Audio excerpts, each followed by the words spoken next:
Terima kasih, Pak. Selamat sore, teman-teman semua. Minta maaf untuk kesalahan teknis yang terjadi. Hari ini kita akan bersama-sama kembali belajar kebenaran firman Tuhan yang akan menolong kita semua. Bersama dengan saya, Feby Timotius dari Lembaga Bara Digital Ministry, bersama dengan hambanya Pak Paulus Surya. Beliau adalah gembala jemaat di Westminster Presbyterian Church di Australia. Dan kita akan belajar, mungkin teman-teman pernah mendengar kalau menutup di dalam doa, hendaknya disampaikan tentang jika Tuhan mengendaki, atau ketika teman-teman bergaul, ngobrol, atau bincang-bincang dengan orang-orang yang rohani, mereka akan berkata, ya kalau Tuhan menghendaki. Nah, hari ini kita akan belajar mengapa penting punya prinsip jika Tuhan menghendaki.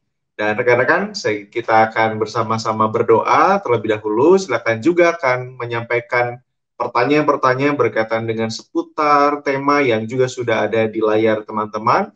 Dan mungkin ada hal-hal yang perlu didoakan untuk teman-teman. Nanti akan kita bersama-sama doa bersama dengan hambanya Pak Paulus Surya. Silakan juga mengirimkannya di kolom komentar. Nah, kita berdoa terlebih dahulu. Bapak Surgawi, kami mengucap syukur dan terima kasih di sore hari ini dengan segala hal yang ada pada kami. Dalam keterbatasan, dalam ketidaksempurnaan, kami rindu untuk datang, mendengar, belajar kebenaran firman Tuhan. Berbicaralah dengan jelas kepada kami sekalian melalui hamba-Mu, Pak Paulus Surya. Berkati juga semua device dan apapun yang akan kami lakukan dan kami gunakan di dalamnya, sehingga nama Tuhan dimuliakan. Terima kasih, di dalam nama Tuhan Yesus kami berdoa. Amin. Selamat malam Pak Paulus, saya persilakan untuk menyampaikan kebenaran firman Tuhan. Selamat malam Pak Feby, selamat malam dan shalom saudara-saudara sekalian dimanapun saudara berada. Malam hari ini, seperti tadi sudah disebutkan oleh Pak Feby, kita akan membahas satu topik, mengapa penting berprinsip jika Tuhan menghendakinya. Ini sesuatu hal yang cukup umum, tetapi kita akan melihat kembali akan kebenaran hal ini. Nah, jawaban untuk pertanyaan tentang mengapa penting berprinsip jika Tuhan menghendakinya, saya akan dasarkan dari suatu perikop Alkitab yang juga cukup terkenal, yaitu Yakobus pasal yang keempat, ayat yang ke-13 sampai 17. Saya akan bacakan Yakobus 4, 13 sampai 17. Demikian firman Tuhan. Jadi sekarang hai kamu yang berkata, hari ini atau besok kami berangkat ke kota Anu, dan di sana kami akan tinggal setahun, dan berdagang serta mendapat untung. Sedang kamu tidak tahu apa yang akan terjadi besok. Apakah arti hidupmu? Hidupmu itu sama seperti uap yang sebentar saja kelihatan lalu lenyap. Sebenarnya kamu harus berkata, jika Tuhan menghendakinya, kami akan hidup dan berbuat ini dan itu. Tetapi sekarang kamu memegahkan diri dalam congkakmu dan semua kemegahan yang demikian adalah salah. Jadi jika seorang tahu bagaimana ia harus berbuat baik, tetapi ia tidak melakukannya, ia berdosa. Jadi saudara-saudara sekalian, mengapa penting memiliki prinsip jika Tuhan menghendakinya? Ada beberapa hal yang ingin saya sampaikan di sini. Yang pertama-tama yaitu karena kita tidak tahu masa depan kita. Karena kita tidak tahu masa depan kita, maka kita tidak dapat mengontrol masa depan kita. Hanya Tuhan yang tahu dan sanggup mengontrolnya. Maka kita harus bersandar kepadanya di dalam kita membuat rencana, di dalam membuat planning, di dalam kehidupan ini. Kita harus berprinsip jika Tuhan menghendakinya. Jadi saudara dan saya tetap dipanggil untuk membuat planning sebaik-baiknya, tetapi harus didasari satu prinsip, jika Tuhan menghendakinya. Nah saudara-saudara, Yakobus mengatakan, jikalau kita berencana, tetapi kita tidak memiliki prinsip jika Tuhan menghendakinya, di dalam ayat 16 dikatakan orang sedemikian adalah congkak dan melakukan kesalahan. Kenapa saudara-saudara? Karena memang kita tidak tahu masa depan kita. Bahkan hidup kita sendiri pun kita tidak tahu kapan berakhirnya. Sewaktu-waktu bisa meninggal. Yang pasti hidup kita ada batasnya. Ayat 14 mencatat demikian. Kamu tidak tahu, kita tidak tahu masa depan kita. Kamu tidak tahu apa yang akan terjadi besok. Apakah arti hidupmu? Hidupmu itu sama seperti uap yang sebentar saja kelihatan lalu lenyap. Nah, saudara-saudara, di kota Perth di mana saya tinggal ini lagi winter. Kadang-kadang pagi itu bisa 6 derajat, 7 derajat. Yang kalau pagi-pagi jam 7 pagi saya keluar rumah, saya berkata-kata begitu bisa keluar uapnya. Tapi uap itu hanya sebentar, lalu hilang. Nah, hidup itu diumpamakan seperti uap. Sebentar saja, lalu hilang. Dan bisa berakhir sewaktu-waktu. Maka di dalam kita membuat planning apapun, kita perlu memiliki prinsip jika Tuhan menghendakinya. Hari Selasa tanggal 4 Agustus, saudara-saudara, kita mendengar ada satu kejadian di mana di pelabuhan Beirut terjadi ledakan dahsyat amonium nitrat 2.700 lebih ton yang meledak, yang menewaskan lebih dari 135 orang dan melukai lebih dari 5.000 orang. Siapa yang sangka, saudara-saudara? Siapa yang sangka dari 135 orang lebih itu yang hari itu akan mengakhiri hidupnya? Mungkin mereka memiliki rencana-rencana, mereka sedang mau berbisnis, mereka sedang mau berdagang, mereka sedang mau melakukan sesuatu. Hari itu juga mereka sudah harus mengakhiri hidupnya di dunia ini.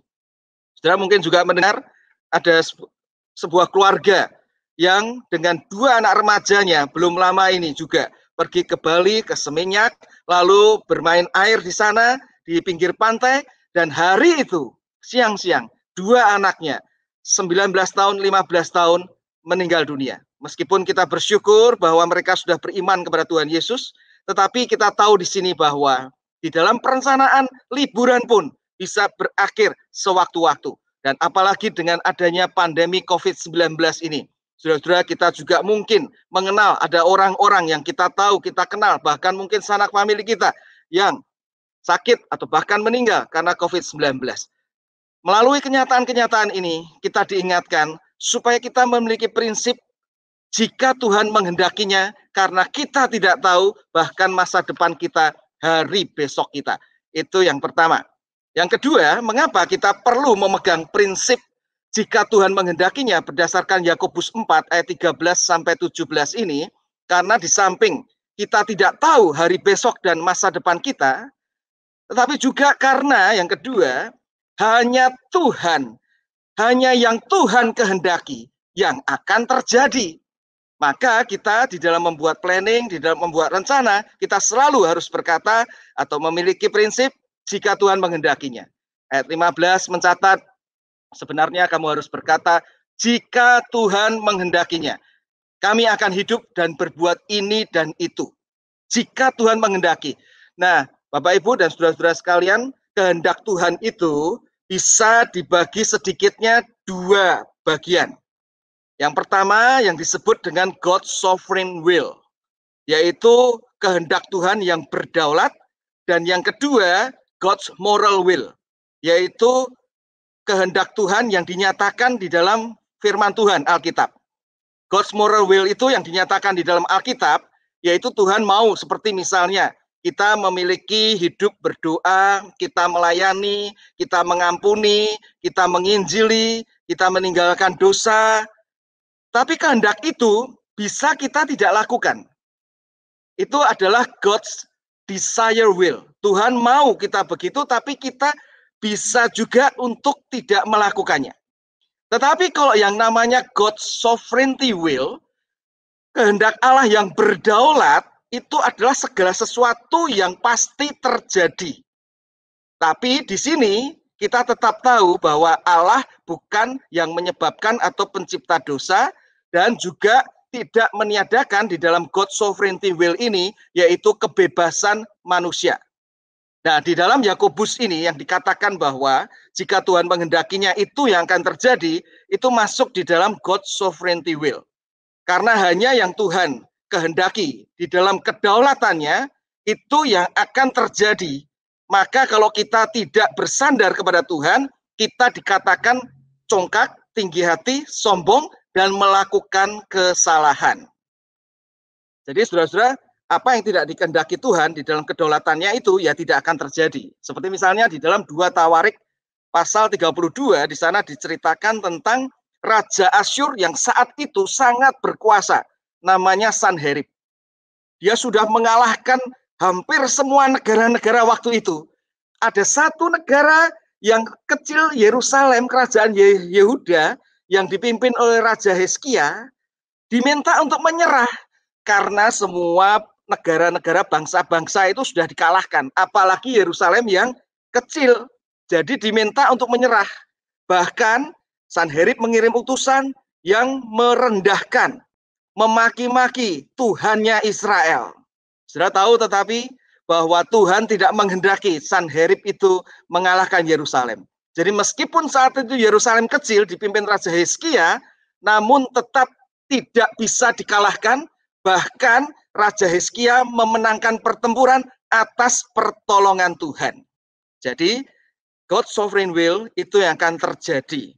Kalau saudara dan saya belum waktunya meninggal pun, ya tidak akan meninggal. Tetapi kalau kita memang waktunya meninggal, ya kita mau bagaimanapun ya pada waktunya juga. Sudah baru-baru ini saya menerima video klip, yaitu cerita cuma sekitar 2 menit, ya tentang sebuah keluarga yang tinggal di apartemen lantai 2. Mereka, ayah ibunya itu sedang sibuk melakukan sesuatu, mereka tidak sadar anaknya umur 2 tahun itu ke balkon sendirian. Dan pada waktu di balkon, dia itu ternyata bisa keluar dari pagar dari balkon itu. Sehingga dia bergelantungan, sudah hampir jatuh. Nah, karena belum waktunya memang dia meninggal itu, pada waktu bergelantungan mau jatuh, ada seorang pria, di mana di bawahnya itu keramaian yang melihat. Sehingga pada waktu betul-betul jatuh, pria itu bisa menangkapnya. Dan tidak menyebabkan anak umur 2 tahun itu meninggal. Belum waktunya meninggal, ya memang tidak akan meninggal. Saya sendiri pada waktu saya di SMP kelas 3, pada waktu itu saya di Indonesia, di salah satu kota di Jawa Tengah, saya pernah membawa sepeda motor, pulang sekolah, hujan, licin tuh saya terpleset jatuh. Dan di tengah jatuh itu saya berhenti ada di tengah-tengah jalan raya, di mana ada bus itu lewat itu mungkin hanya beberapa senti saja dari saya. Kalau kena, ya saya sudah meninggal saat itu. Saya pikir begitu ya. Tetapi ternyata Tuhan masih menghendaki hidup. Jadi kalau kehendak Tuhan hidup, ya tetap hidup. Kalau enggak, ya enggak. Nah, saudara-saudara, ada juga di dalam sejarah dicatat tentang kapal Titanic. Kapal yang begitu besar, tahun 1700-an, yang tidak mungkin bisa tenggelam. Itu pembuatnya mengatakan begitu. Bahkan Thomas Andrews pembuatnya itu sempat mengatakan satu statement bahwa Tuhan pun tidak bisa menenggelamkan karena begitu dirancang dengan baik. Tetapi di dalam pelayaran yang perdana pertama kali, ternyata kapal itu menabrak gunung es dan tenggelam. Jadi kalau memang mau diusahakan bagaimanapun oleh manusia, tetapi Tuhan menghendaki lain, ya akan terjadi lain. Nah, kenapa saudara dan saya perlu berprinsip jika Tuhan menghendakinya? Karena bukan hanya saudara dan saya itu tidak tahu masa depan kita, bukan hanya Tuhan, kehendak Tuhan yang akan terjadi, tetapi juga yang ketiga, kita perlu tahu bahwa mengapa kita perlu berprinsip jika Tuhan menghendakinya, yaitu karena kehendak Tuhan bagi kita anak-anaknya itu pasti yang terbaik. Jadi di dalam Yakobus pasal 4 ayat 13 sampai 17 ini, Yakobus mau mengingatkan, hai orang-orang yang mengaku percaya kepada Tuhan Yesus Kristus, maka serahkan planningmu, buatlah sebaik-baiknya, tapi serahkan dan bersandar pada Tuhan. Jika Tuhan menghendakinya, milikilah prinsip itu, karena kehendak Tuhan yang terjadi itu pasti yang terbaik bagi kita anak-anaknya. Bahkan lebih baik daripada planning, rencana kita sendiri. Makanya ada lagu yang mengatakan kata-katanya, waktu Tuhan pasti yang terbaik. Waktu Tuhan pasti yang terbaik. Dan itu juga kehendak Tuhan, itu pasti yang terbaik. Dan God's sovereign will itu memang kita tidak bisa mengerti sepenuhnya. Ulangan 29 ayat 29 mengatakan ada hal-hal yang kita tidak akan tahu. Tetapi kita yang bisa pasti tahu, God's sovereign will bagi anak-anaknya itu pasti yang terbaik. Karena kita sebagai anak-anaknya, Tuhan sudah memberikan yang terbaik, yaitu Tuhan Yesus Kristus yang mati menyelamatkan kita orang berdosa. Sehingga dengan memegang itu, tugas kita adalah mentaati God's moral will, yaitu firman Tuhan yang dinyatakan.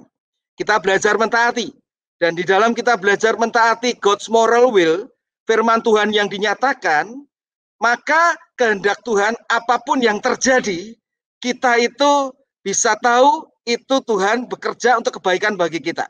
Apapun yang terjadi di dalam hidup kita, kita bisa berkata Tuhan Yesus baik, kehendak Tuhan yang baik bagi hidup kita.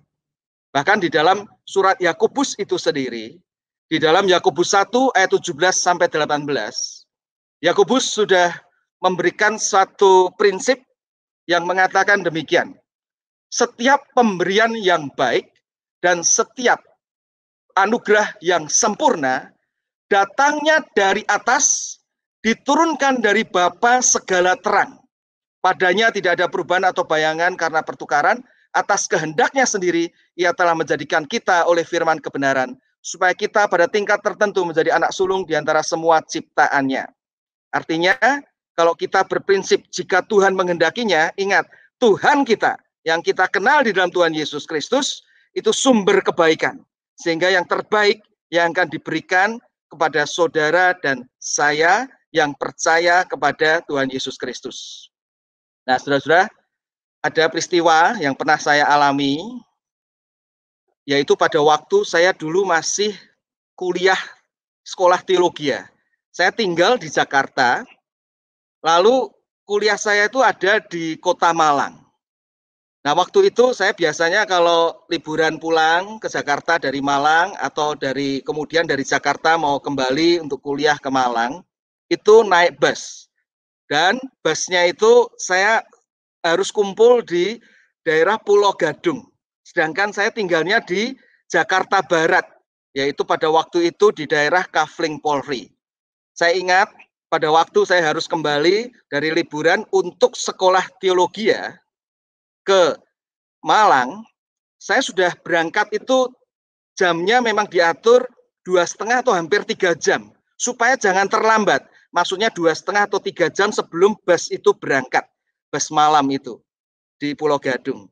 Jadi saya waktu itu diantar oleh teman, naik mobil sampai Pulau Gadung. Nah, tapi hari itu entah bagaimana, itu macetnya itu luar biasa. Jakarta itu kan kadang-kadang bisa terjadi begitu ya. Dan itu pada masa itu ya begitu, pada masa ini ya juga begitu ya. Jadi sampai di Pulau Gadung itu ternyata pas jamnya, hanya mungkin ya pas jamnya itu pas bus itu harus berangkat. Saya pikir masih keburu nih. Tetapi ternyata mendekati terminal Pulau Gadung itu, bus yang seharusnya saya naikin itu baru keluar. Jadi saya ketinggalan. Dan ketinggalan itu, saya tidak bisa pakai tiket yang sudah saya beli untuk mendapatkan bus malam berikutnya atau bus malam lainnya. Jadi saya harus beli lagi.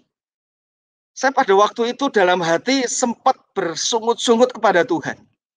Tuhan kok kenapa Tuhan izinkan ini?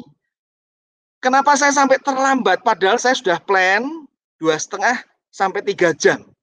Lalu saya juga mau pergi ini bukan untuk foya-foya, untuk sekolah teologi ya. Kenapa saya sampai telat?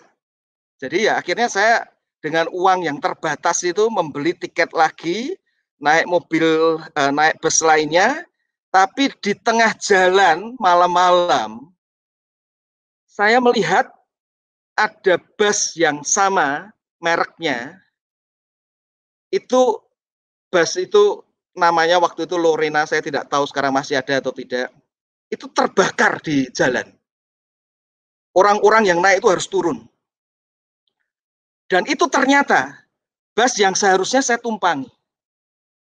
Saya kemudian pada waktu lihat hal itu, saya juga bersedih untuk orang-orang yang harus menderita karena kejadian itu di mobil sana ya, di bus itu. Tapi saya melihat bahwa, oh Tuhan ampuni aku karena aku bersungut-sungut dengan apa yang terjadi. Padahal sebenarnya Tuhan sedang melakukan sesuatu. Nah, apalagi kemudian saya melihat bahwa kalau Tuhan sudah memberikan, di kemudian hari ini saya belajar, kalau Tuhan sudah memberikan yang terbaik di dalam Tuhan Yesus Kristus, maka di dalam kita itu hidup taat pada firman, apapun yang terjadi, saya percaya itu yang terbaik, karena Tuhan akan bekerja di baliknya untuk membawa kebaikan. Jadi, Bapak Ibu dan saudara-saudara sekalian, saudara dan saya perlu di dalam menjalani kehidupan ini memegang prinsip jika Tuhan menghendakinya. Karena kita tidak tahu masa depan kita, dan yang terjadi itu adalah kehendak yang dikehendaki Tuhan, hal yang dikehendaki Tuhan, dan yang dikehendaki Tuhan bagi kita anak-anaknya, itulah yang terbaik.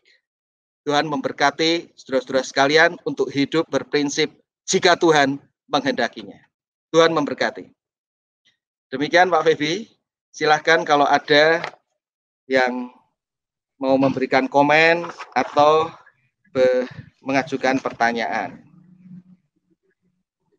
Baik, terima kasih Pak Paulus sudah menyampaikan dan menjabarkan kebenaran firman Tuhan bagi kita semua yang mudah untuk kita pahami dan mengerti, tetapi maknanya sangat dalam. Nah, ini ada pertanyaan dari Instagram Pak, dari Baju Kristen Rohani, nama akunnya, dia tanya begini, bagaimana dengan orang yang menggunakan istilah tersebut untuk, artinya istilah jika Tuhan menghendaki, untuk menghindar dari tanggung jawab, misalnya, jika Tuhan menghendaki saya akan kerjakan, lalu bagaimana kita tahu jika Tuhan itu menghendaki atau tidak? Jadi begitu, sebetulnya, Pak, seperti tadi saya katakan, untuk menjawab hal ini ya, itu kita harus bedakan antara kehendak Allah yang berdaulat, yang kita memang tidak tahu sepenuhnya, tetapi ada kehendak Tuhan yang dinyatakan, God's moral will. Nah, saudara dan saya dipanggil untuk hidup berdasarkan God's moral will itu. Bukan kita itu berprinsipnya pada yang kita tidak tahu sepenuhnya. Itu hanya kita imani bahwa Tuhanlah yang mengontrol kehidupan ini. Tetapi tanggung jawab kita adalah memenuhi yang dinyatakan. Nah, kalau yang dinyatakan itu jelas, itu kita harus berdasarkan itu. Jadi kok menghindari tugas, tidak tanggung jawab, itu melanggar God's moral will yang memang jelas-jelas, bahkan di dalam surat Paulus pun dikatakan yang tidak bekerja sebenarnya tidak layak makan. Jadi ada tanggung jawab yang memang harus dipenuhi gitu. Dan di dalam hal-hal yang tidak bisa kita kontrol, mengenai misalnya kita itu tidak tahu masa depan yang terjadi dan sebagainya, kita bisa berpegang bahwa ada kedaulatan Allah, ada God's sovereign will yang memimpinnya. Dan bagi kita anak-anaknya itulah yang terbaik. Makanya seorang yang namanya Charles Spurgeon itu pernah mengatakan, memahami akan God's sovereign will itu seperti pillow yang empuk, bantal yang empuk. Untuk kita itu bisa tidur, karena kita tahu masa depan kita, bagi anak-anaknya itu Tuhan in control, apapun yang terjadi. Nah, itu untuk kita itu tahu bahwa yang terjadi Tuhan kehendaki, tetapi kita tanggung jawabnya dengan God's moral will, firman yang dinyatakan. Demikian, Pak Febi. Baik Pak Inna, terima kasih karena ini jadi sesuatu yang baru buat kita semua tentang God's sovereign will ya, dan apa yang Tuhan kehendaki dan terjadi, dan apa yang Tuhan kehendaki bisa saja dalam tanda kutip tadi sampaikan bahwa kita bisa, saya menggunakan istilah melencengkan atau akhirnya tidak tepat sasaran apa yang Tuhan kehendaki. Baik, terima kasih Pak. Ini juga masih ada pertanyaan di Instagram dari Martin Surya Prawira.